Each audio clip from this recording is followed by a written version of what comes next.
Okay, great. Welcome, everyone. Welcome to White Hat Labs' October 2020 webinar. This webinar is going to be on cloud vulnerabilities, and we're going to be reviewing the most relevant vulnerabilities that we think you should know about right now. I am Jason Smith, account manager here at White Hat Labs. I have 10 years experience working with SaaS platforms and have been assisting our clients here at White Hat Labs with data protection and security needs. Joining us on the call today is our special guest, Justin Dolly. Justin is the Chief Security Officer at Sauce Labs, and he has over 20 years experience in the cybersecurity space. Also joining us on the call today is White Hat Labs' principal and founder, Pasha Probiv. Pasha has over 20 years experience in the technology space. Welcome to our webinar. It's going to be a good one. All right. Yes, it is. Thank you so much, Pasha. Okay. We are going to try to make this event as interactive as possible. So as we go through the slides, if you feel free to ask any questions as we go along. And then also at the end, we'll have a Q&A section where any questions that weren't answered, you'll have a chance to ask. So we will kick this off with some of the more relevant data breaches of 2020. So let's take a step back and talk about why we need this webinar. Our goal is to keep you aware of the risk involved in running a digital service in 2020. And quick question to the audience, I'll launch a poll here. Are you concerned about a potential security breach?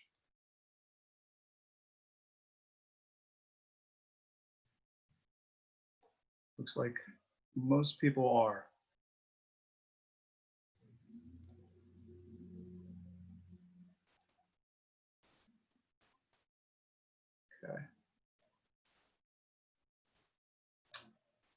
Okay. So you may have heard of some of these data breaches. First, we have the TrueFire data breach of January 14th, 2020. That's where 5 months worth of credit card data was stolen in the Match card attack. Next in January was the Wawa data breach where 30 million payment cards were stolen. And then earlier this spring, we had the Virgin Media attack, which resulted in the personal information of over 900,000 UK-based customers. Also, the Marriott International, where the personal information of 5.2 million hotel guests were compromised. Okay. Also, in the spring of 2020, the email and travel details of 9 million customers for EasyJet. And finally, in June 22nd of 2020, BlueLeaks, which was the 269 gigabytes of personal US police and FBI information that was breached. So data breaches, the damages that companies face from data breaches can be very painful and long lasting.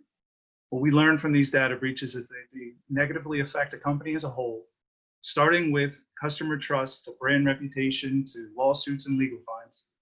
As you can see here, Equifax had to pay almost $600 million in fines and also lost their customer trust as a result of the 2017 data breach.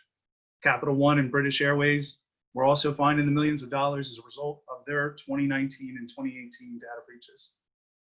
So it is very important to address your cybersecurity risk when your company stores or processes personal and/or sensitive information. So I'm going to launch our second poll here, which is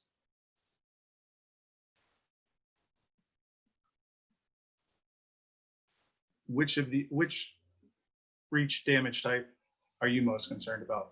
Is it customer trust, brand reputation, lawsuits, or legal fines? So customer trust, definitely coming in, legal fines. Yeah, they're all pretty unpleasant. So that is what we are here to talk about today.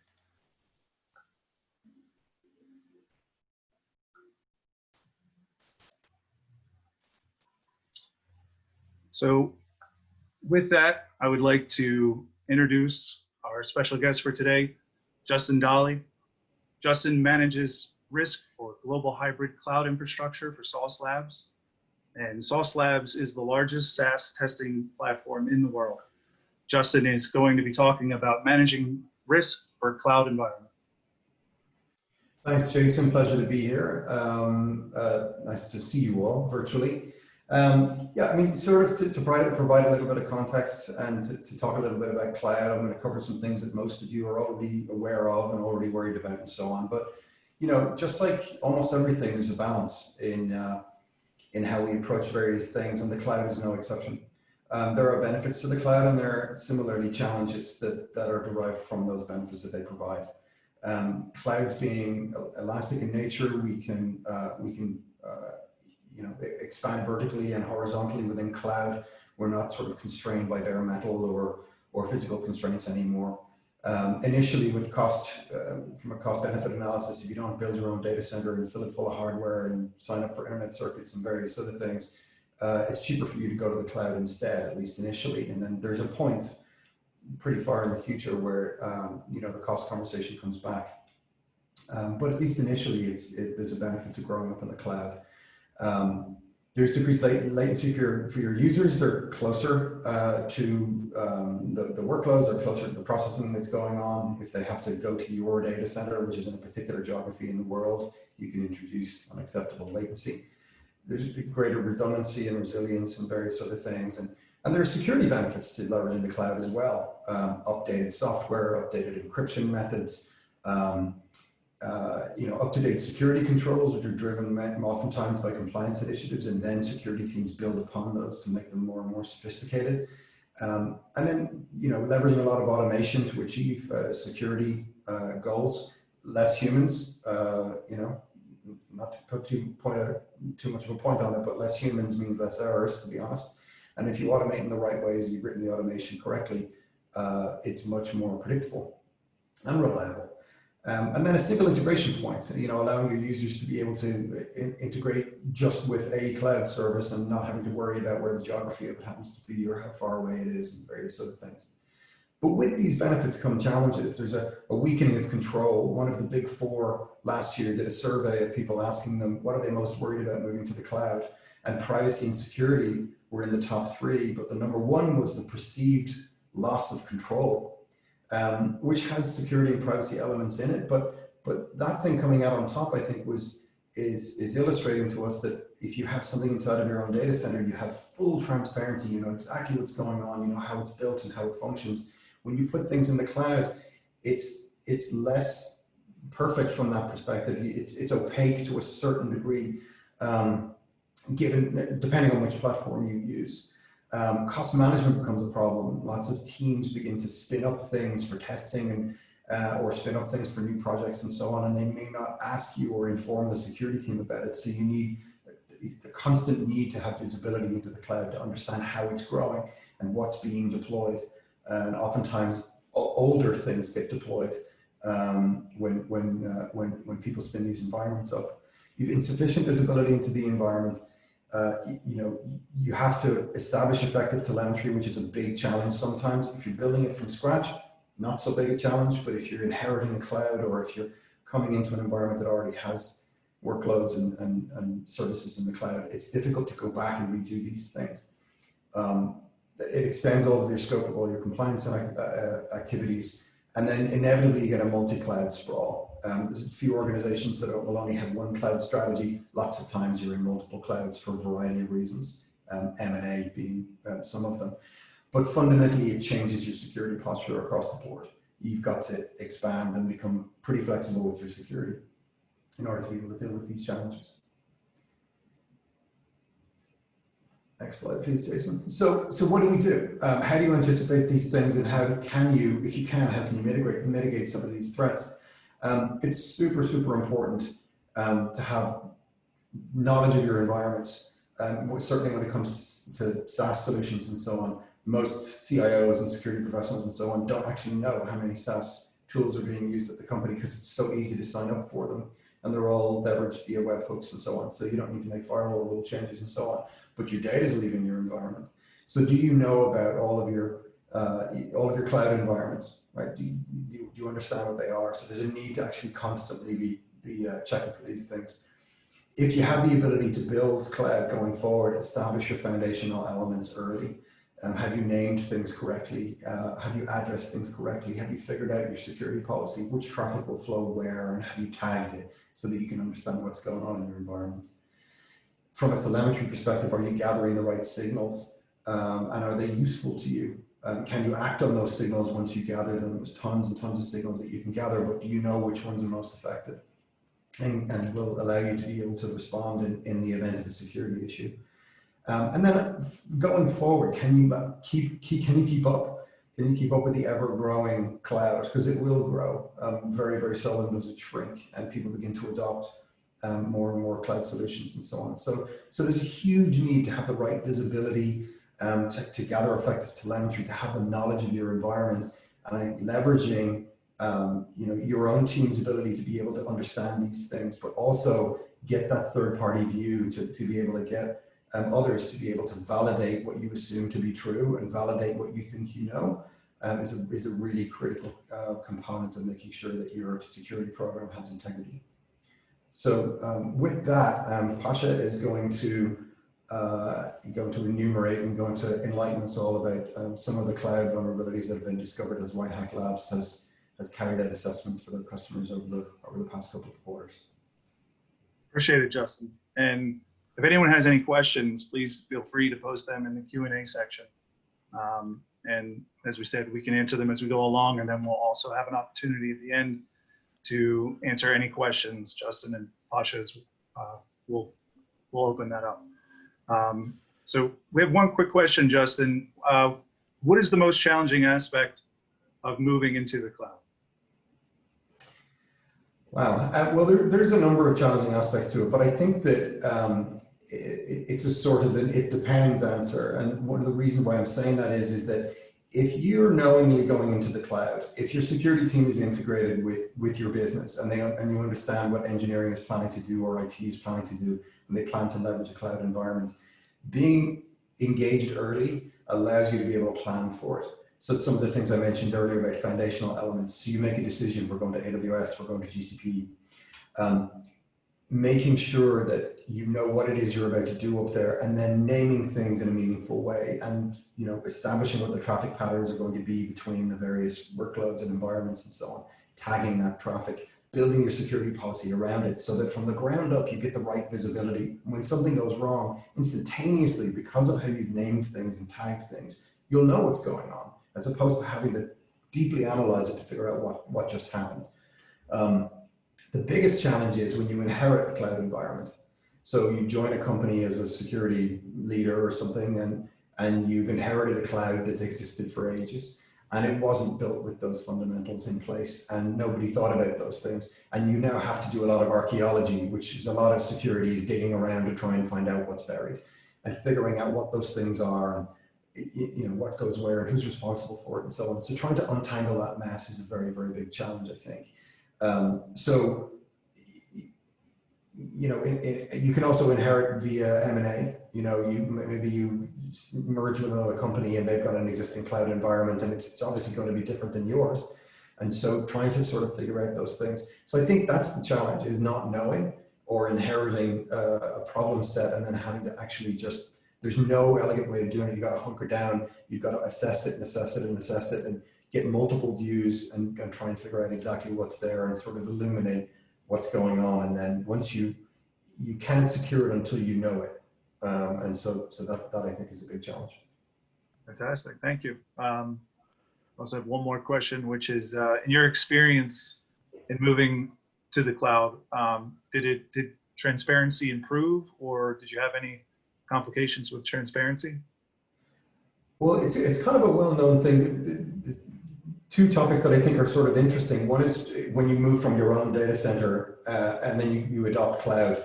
There's two things which I think people get confused about. One is that the cloud performs better than your local data center, your own data center, like it performs faster. People think, we'll go to the cloud and we'll be faster. Your own data center is likely faster because it's controlled, and you don't have any latency and you don't have to travel across the internet and so on. The other area is transparency. Is that inside of my own data center, it's my network, and I've got multiple layers of defenses, and I know what the traffic flows are, and I know who goes where and who has access to what. And I've got an almost complete view. I'd like to have a complete view, but I'm going to call it an almost complete view because there's no 100% in anything.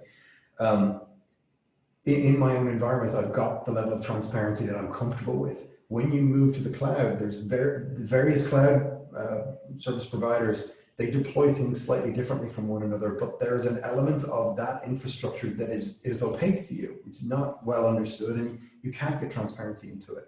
Cloud providers, for example, renumber their networks all the time. So if you're relying on IPv4 and there's some renumbering going on, it can impact you in bad ways. Different cloud providers manage how they orchestrate workloads and shift things around for reliability purposes. Those things can affect what it is that you're running on top of that infrastructure if you're not careful about it. So there are elements to each one of the cloud service providers' services that are opaque to you. You don't have the level of transparency that you would like to have. And so if a security event occurs in the cloud, you can drive to get as complete a picture as possible as to what happened, but there's always going to be an element of what occurred that is not going to be available to you. So that's a big challenge. Understood. Okay. We do have another question from the audience. Why would an organization leave its own permanent network and outsource their application on the cloud? Well, a variety of reasons. And then also how to convince management. How to convince management to move to the cloud? Yes. Yeah, I mean, so, obviously we're recording this. You can go back to the previous slide if you'd like, but, there are some cost benefits to moving to the cloud. If you're a smaller company, not having to buy routers and switches and bare metal and storage devices and all those sorts of things and building your own data center, that's a huge capital outlay that you may not have as an organization. Shifting to the cloud, you can just pay for it by the hour, right? And it can be as big as you want it to be and as small as you want it to be. So cost is a big reason. But also there's, having the cloud service closer to your users. If your data center is in Las Vegas and your users are in Taipei, that's possibly not a great experience from a latency perspective. So having a cloud service, and the cloud service providers are all over the globe, so you're closer from a proximity standpoint to your users. So it increases you and improves your response times of your application. There's a lot more redundancy and resiliency. Google and Amazon and Microsoft are a lot better at having failover services than we ourselves are. And that can be an expensive proposition. So there's lots of reasons to move to the cloud. There's a handful of reasons not to. But generally speaking, from a math perspective, from a cost perspective, it makes a ton of sense for a lot of organizations, especially those that are planning to grow. Fantastic. Appreciate all the information. Super informative. Yeah. And again, if you have any questions, we're going to open it up at the end as well. Okay. So the agenda for this webinar is going to cover 5 recent cloud vulnerabilities in 2020. As you can see here listed, first is going to be HashiCorp Vault IAM Authentication Bypass. The next is going to be SSHD Misconfiguration and AWS Metadata Endpoint. We also have lateral movement and privilege escalation in GCP. Next we have S3 full access and Kubernetes configuration. And finally, Azure AppService and KuduLite node. I'm going to launch a poll. Which of these vulnerabilities are you most interested to hear about? I'll just leave that poll open. Also on the slide here, you can see to the right, we have our security advisories with the CVE numbers at the top right. We post these regularly on social media, and that includes LinkedIn. So please keep an eye out for these advisories as they could apply to your company's technology, and if left unpatched, could have a devastating impact. And with that, let me send it to Pasha to talk about cloud vulnerabilities. All right, Jason. I'm also looking forward to seeing the poll results. Let's take a look. Thank you. Okay, it looks like Azure is the winner. And S3 full access is next. Gotcha. We'll start with HashiCorp Vault IAM Authentication Bypass. HashiCorp Vault, as you can assume from its name, is used to store secrets of your organization, private keys. Many companies find it challenging to share, store, and share secrets securely, and HashiCorp Vault is meant to solve that problem for them. It can be installed on your on-prem, in data center, or in the cloud, and usually it has a publicly accessible web interface where you can manage your secrets and keys. It can also be used to facilitate your SSH authentication within an organization as an alternative to using public keys for each instance. Vulnerability has been discovered recently that would allow an attacker to bypass authentication completely to HashiCorp Vault. So what it will allow, if your instance is in a public domain, anyone could bypass authentication and get access to the secrets that HashiCorp Vault stores. And then obviously use those secrets to further compromise your system. That's why it's a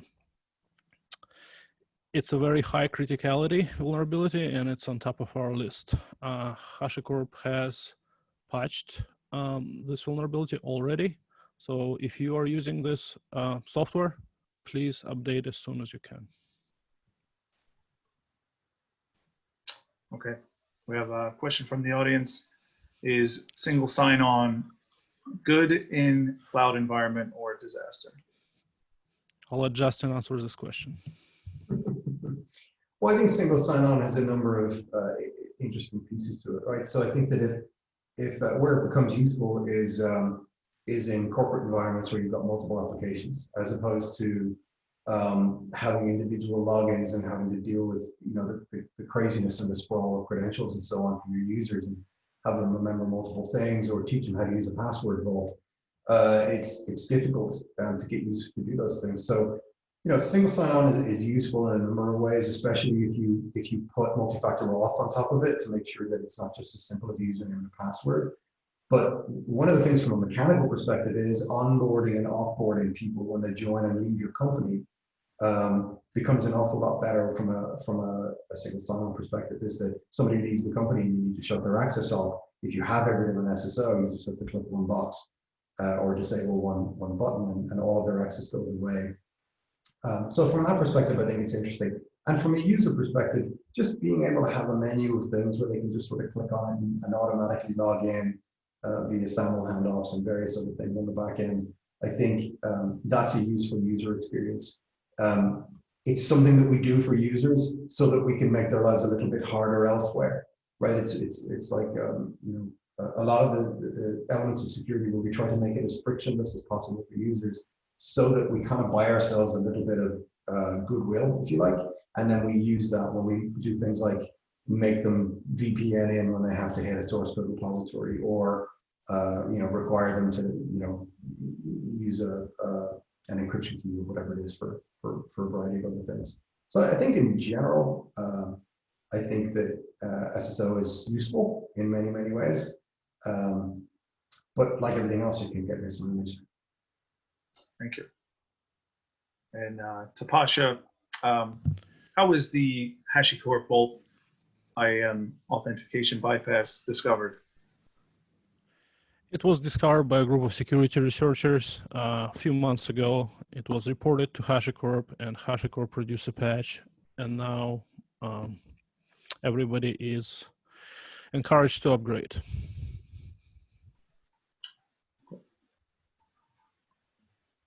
Moving on to the next one. SSHD misconfiguration and AWS Metadata Endpoint. AWS Metadata Endpoint allows you to query an IP address, a special IP address 169.254.169.254, as you can see on the right top curl. And you will get a response with the metadata for this EC2 instance once you query it from inside the instance. And part of that metadata, you will get temporary AWS credentials with the permissions of the instance IAM role. So if the instance has access to your S3 bucket, with those credentials, you could get access to S3 bucket. And this vulnerability applicable to a scenario where you're running your EC2 instance and running, for example, a SFTP server, which is a subsystem of SSH daemon, and you're issuing credentials to your customers to SFTP in and upload some files, for example, to exchange information. That's when SSH daemon configuration becomes important, because if I'm one of your customers and I decide to do something malicious, if your SSH daemon configuration allows it, I can open up a tunnel using my credentials to your private network inside your EC2 instance. And I could query this metadata URL and get the temporary AWS credentials and do anything I want with those AWS credentials, like get access to your S3 buckets. What it also allows to do is to map your internal network, the IP addresses. Since usually inside the VPC, you have SSH, port SSH open inside the VPC. You can map all the internal private IP addresses inside the network.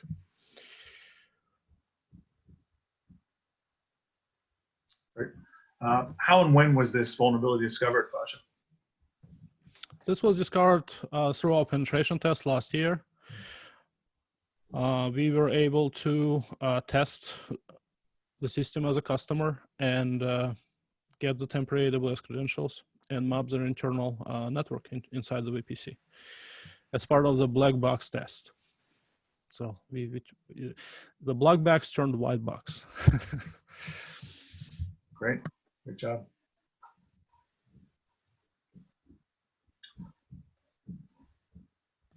Moving on to the next one, S3 full access and Kubernetes configuration.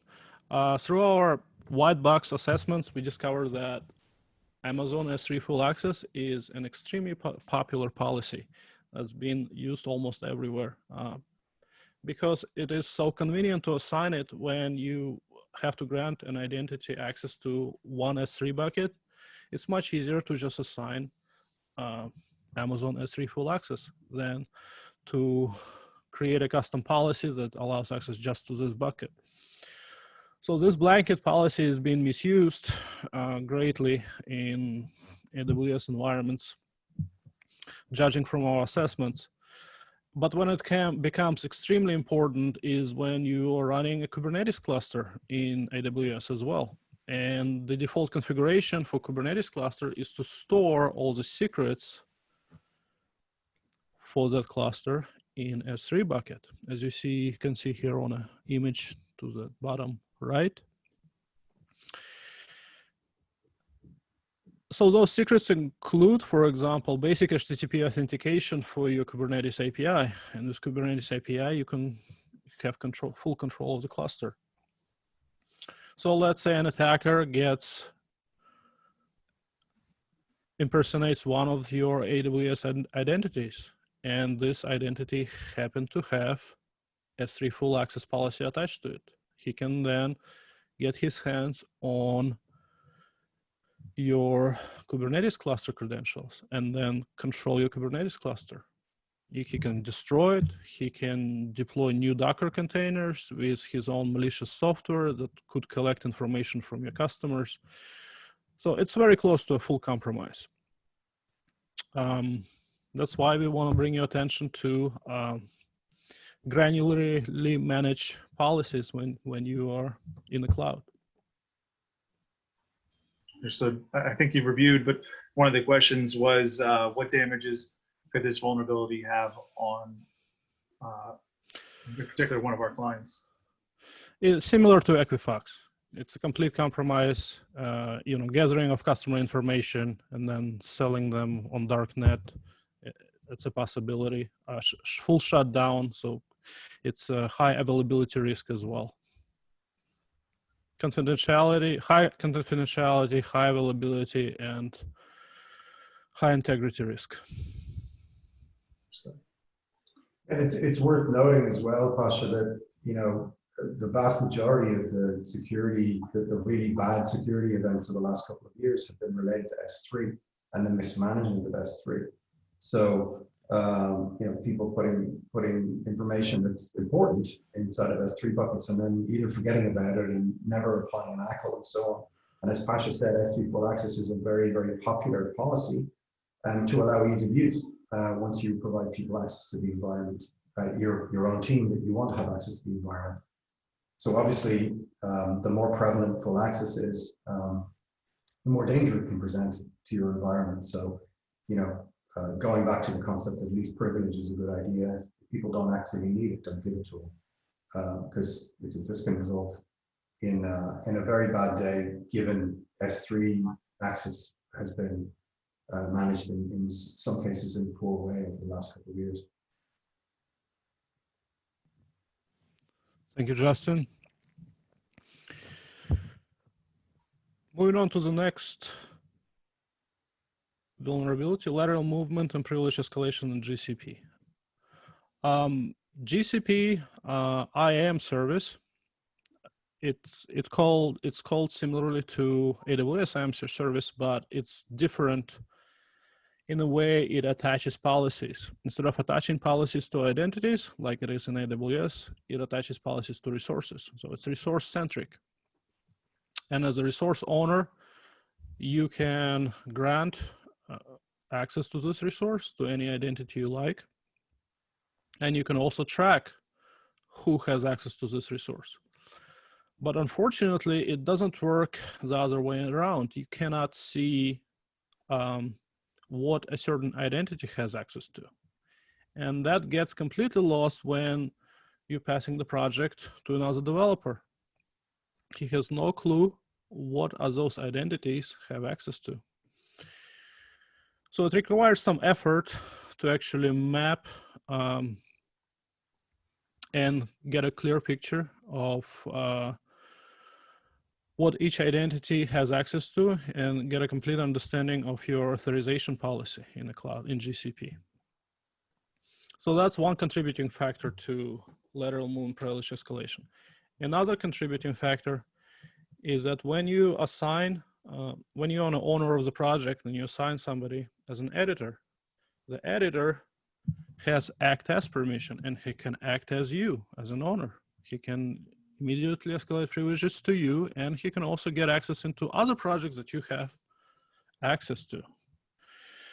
So it works as a kind of a steroid that act as permission for an attacker to move through the project in your Google Cloud environment. So in summary, GCP, in its default configuration, creates a very favorable environment. If somebody gets his hands on one identity, he can easily escalate privileges and even move to other projects. So what would be the best way to protect against this vulnerability, Pasha?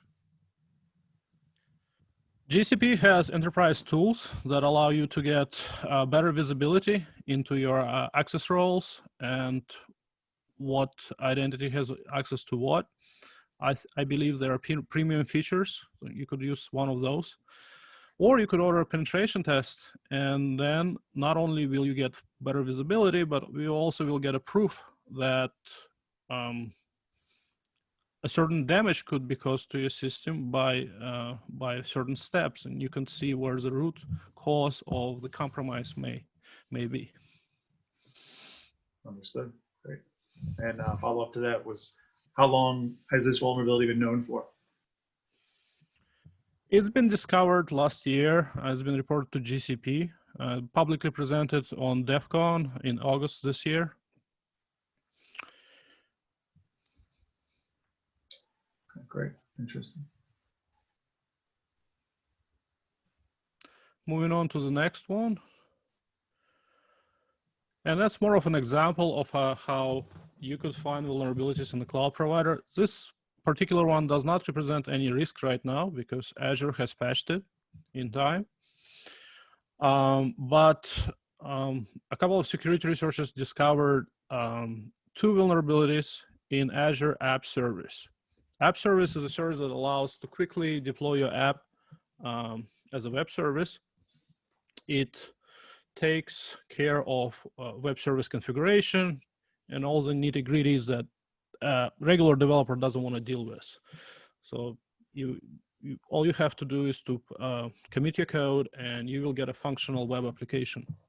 And usually it consists of 2 nodes, 2 containers, the Kudu node and application node, as you can see on the image here to the bottom.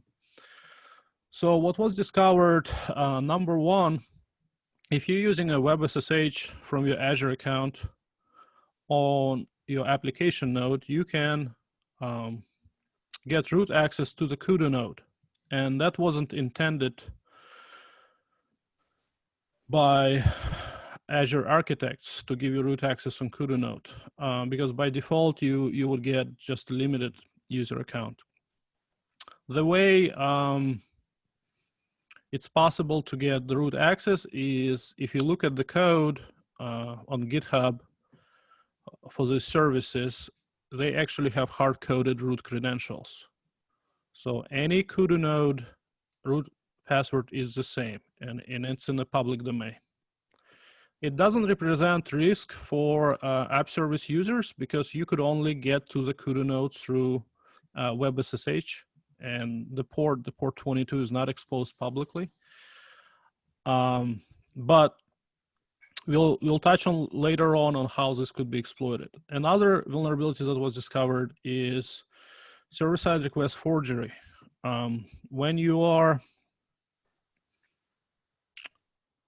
Kudu node has certain APIs, and those APIs are exposed to application node via HTTP protocol and do not require any authentication. So the application node can call Kudu node APIs without any restrictions.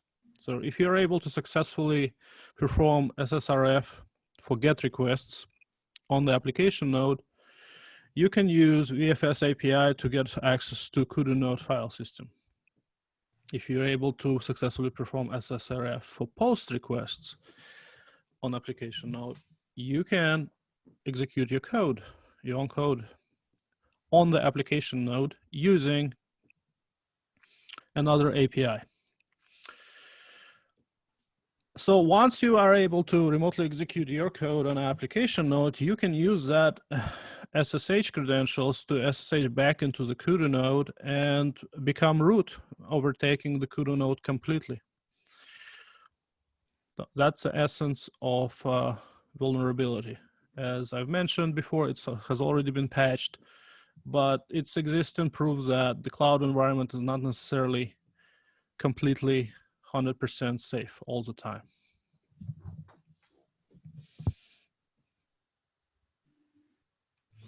With that, I'm going to pass it back to Jason to talk about ethical hacking, but feel free to post any questions in Q&A. Thank you so much. I was we're going to just discuss what is ethical hacking.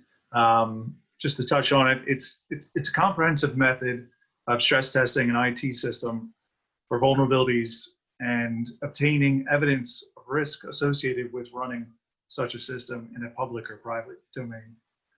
Penetration test is another word for ethical hacking practice. Here at White Hat Labs, we have a team of cybersecurity experts that perform technical assessments of the platform to find the following, and you can follow me along. It's architectural security mistakes. They also check for developer errors and bugs, vulnerabilities in software components, and then also, and finally, unintentional publicly accessible resources. So ethical hackers use their human ingenuity to come up with attack vectors and exploits, and they do this in producing real-world simulation of a hacker attack. And then what do we do here at White Hat Labs? I'll give you a quick summary. We conduct evidence-based risk assessments of your system. And with that, we produce a report that will help you to get SOC 2 or HIPAA compliance. And at the end of the assessment, we produce a document with a security grade rating for your system that will help you to secure new customers and integration deals with bigger companies. The report will also help you to validate your protection level for existing customers. All right, so with that, we want to share with everyone, we have a survival lottery kit. And we want to thank you for your participation in this webinar. And as a token of our appreciation, please see this beautiful Uncharted Supply Co. survival kit. This is for those of you who like to challenge yourself through some survival exercises. And you can keep yourself and your +1 breathing pretty much anywhere with this survival kit. Whether in the middle of a violent protest or a zombie apocalypse or on a deserted island, you'll find good use with this survival kit. To enter a chance to win this survival kit, please tell us how you would use the survival kit in the Q&A section. So go ahead in the Q&A section and tell us how you would use this, and we'll use that to judge who the winner will be. And while we wait for those answers to roll in, we'll also open it up for Q&A. If you have any questions that you weren't able to ask during the presentation, go ahead and post those now. And let me quickly go over, you can contact us by call or text at 646-450-2377. You can also email us to get a copy of this presentation, or if you would like a quote for a penetration test. And again, keep an eye out for those security advisories, and we'll be posting those on those and other materials on Facebook, Instagram, and on LinkedIn. So with that, we have a few questions. The first one is, let's see, how much does a penetration test cost? That's a great question. That's our penetration tests start with a startup package. That's $9,500. But again, please feel free to reach out and we can provide you a custom quote. We'll take a look at your system and assess its complexity. Okay, the next question is a penetration all I need to get SOC 2 or HIPAA compliance? It is not. You will need a little more assistance, but a penetration test is a huge part of getting that compliance. We have partners that we work with that we would be happy to recommend to you. All you have to do is just reach out and we'll send that along. Okay. How long does it take to conduct a penetration test? Pasha, why don't you answer that one if you could? The length and price of the test depends on your system size and complexity, and also on sensitivity of information that your system processes and stores. So the more sensitive the information, and the bigger your system is, the longer it takes. The startup package that Jason has mentioned is 2 weeks to perform a test, but it has a limited scope. It only applies to startups, small companies, and small web application. Fantastic. All right, and see one more come in. Is a penetration meant to prevent a breach? Absolutely it is. Again, it's meant to stress test your system using human ingenuity, and yes, it is meant to prevent a breach. Okay, so we have a couple answers to the lottery. Would Justin and Pasha, would you guys like to hear these? Yeah. All right. Okay, Rich W answers, as my wife and I are avid outdoor people, we would this would come in very handily when we inadvertently camp way too far away from the rest of society. Probably not a bad idea right about now. I would use the survival kit when the pandemic continues and I need to live on a deserted island with my daughter. That's great. All right. And there's more rolling in. Sounds like everybody's trying to get away from society. Yes.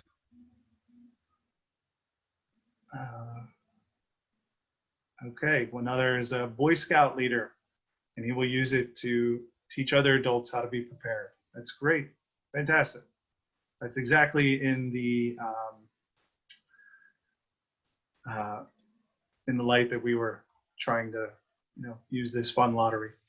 So, all right. With that, I think we'll close out the October 2020 webinar on cloud vulnerabilities. I would like to thank Justin and Pasha for providing such important and actionable information. And thank you all. Have a great day.